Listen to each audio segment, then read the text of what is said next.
Let's talk about why heat styling may be slowing your hair growth down, but not necessarily in the way you think. Today, we are focusing on the blowout professor in today's episode of Grow with the Pros. This is episode 3, so let's get into it. The blowout professor is a stylist and educator. He owns his own hair salon and he has a YouTube channel right here on YouTube that I love. And he has worked with every single hair type you can imagine. And yes, he's bald, but that has nothing to do with anything.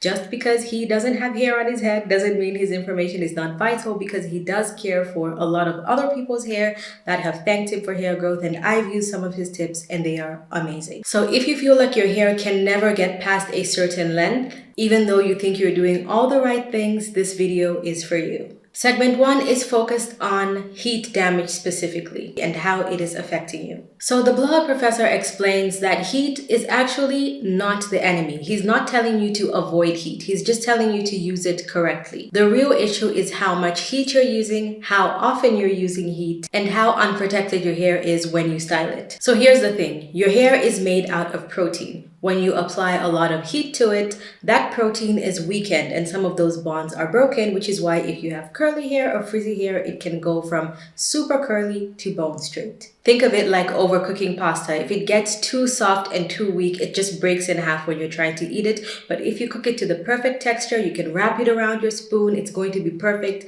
If you overcook it, it's just going to be breaking in pieces. That's kind of how heat damage works with your hair. So flat irons go up to 400 degrees and beyond, and usually hair burns around 450 degrees. So if you're using it at the highest heat on the highest setting, especially if your hair does not need that, which most people's hair does not need that, you basically cause tiny cracks in the hair cuticle. And over time, that can cause a lot of breakage and prevent you from retaining any length. So your hair will just seemingly stay at the same length. So yes, your hair is always growing. It's just that you're breaking it at the ends as it's growing. So how is it actually slowing your hair growth, right? This is what's frustrating.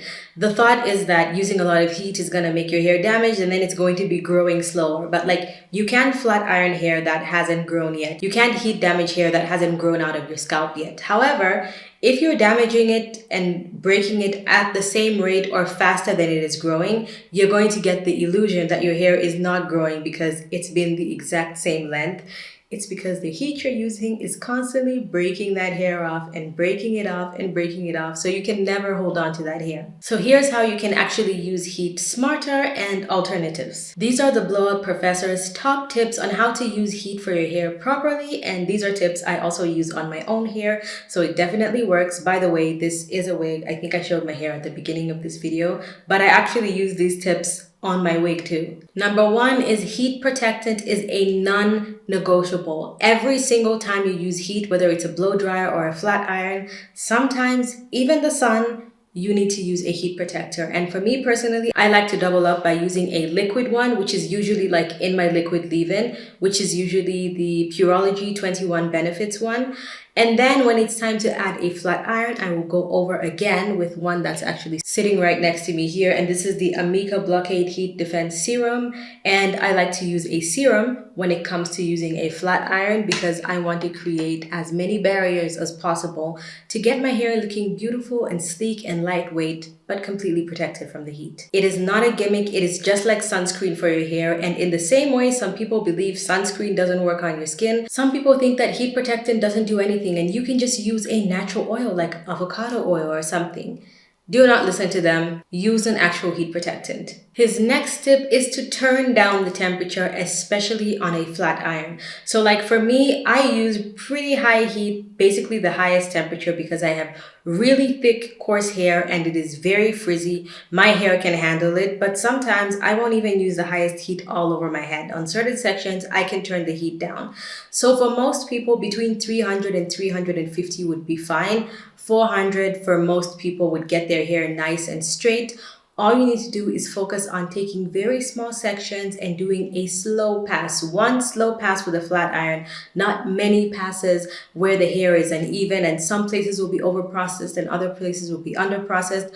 Just one even slow pass will get the job done. His next tip is to limit the frequency of your hairstyle. So he actually suggests styling your hair only once a week and then just figuring something out throughout the rest of the week. So I like to do this personally because even, for example, example, if my hair was in a sew-in right now, right?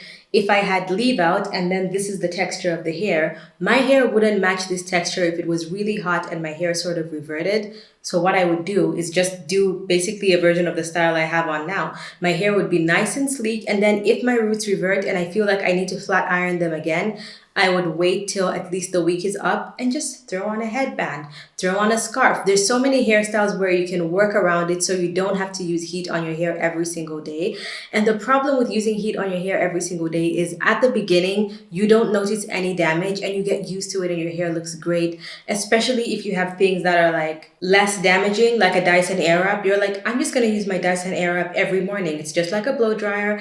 It barely uses any heat, I'm just gonna style my hair. And you can use your Dyson every single morning for 3 months, even 6 months, and your hair looks perfectly fine. And then 1 year down the line, you're like, my hair is breaking overnight. It must be this new shampoo. There's something new that's not agreeing with your hair. Like, no, the heat has just caught up to you. Try to style your hair just once a week with heat, or less if you can, and then find hairstyles that don't require any heat. Use heatless rods. Tie your hair in a bun, use a clip, find different ways, use a headband, throw on a hat, so that at least by the end of the week, when you're ready, you can go and restyle your hair and learn techniques that help keep your hair looking the way you want it to look for as long as possible before you have to add heat to it again. Another thing I would suggest is using safer alternatives. So this might seem like it's contradicting my last point, but he likes to specify that using really good products makes a big difference. So you don't have to go out and buy 20 different products. Just have a few products, but make sure that those few products that you have really work. So for example, if you want to curl your hair using less heat, perhaps you should get a Dyson Airwrap, but don't get like a really cheap alternative that looks the same, but the air is very uneven. Maybe it gets too hot. Maybe the bristles snag your hair.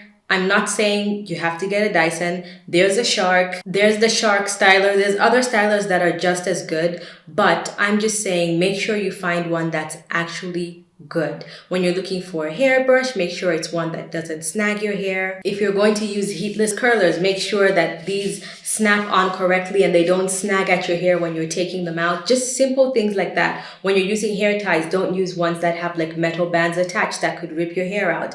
If you're going to use heat, find the safest option. Tip 5 is protective styling. You can put your hair in braids, twists, buns, and anything that can give you the lowest amount of manipulation. The Blowout Professor is always saying, try and style your hair as little as possible. And like I said, if you do it really well the first time, you won't have to keep restyling it. So learn how to do your hair really well, and then you only have to style it that one time during the week, and then never style it again until your next wash day, and you will start to keep a lot of your length. So if this is a curl like this, the only way I would preserve this curl is to use these heatless curlers. I'm not going to add any more heat until the end of the week.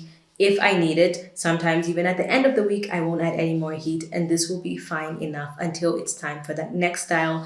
Don't be so attached to making your hair look exactly the same in the same way every single day, because eventually the heat's gonna catch up to you and it will never look like that until you cut it off and it grows back. Now, I'll be honest, back in the day, in the past, when I was in high school, I was addicted to my flat iron. I used to flat iron my hair every morning, and then I discovered the worst thing. To be honest, it wasn't even making my hair look amazing, but I was obsessed with it. I discovered hair mousse for the first time, the one that was like in a metal can and then you could spray it out and it came out sort of like whipped cream or shaving foam.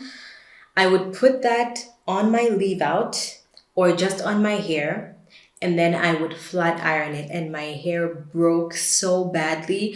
And as it was breaking, I kept thinking I should just flat iron it more. I'm like, why does my hair look so frizzy? Maybe I should get a better flat iron. But the thing is, the more damaged your hair is, the more frizzy it is, the more your hair is going to keep turning out worse. And the more somehow in your mind, you're going to think you need more heat to tame it, when it's actually the other way around. Now I only flat iron my hair once or twice a year. I'm also still in my hair growth phase, so maybe when my hair gets longer and I'm living in a place that's colder, I would flat iron my hair more.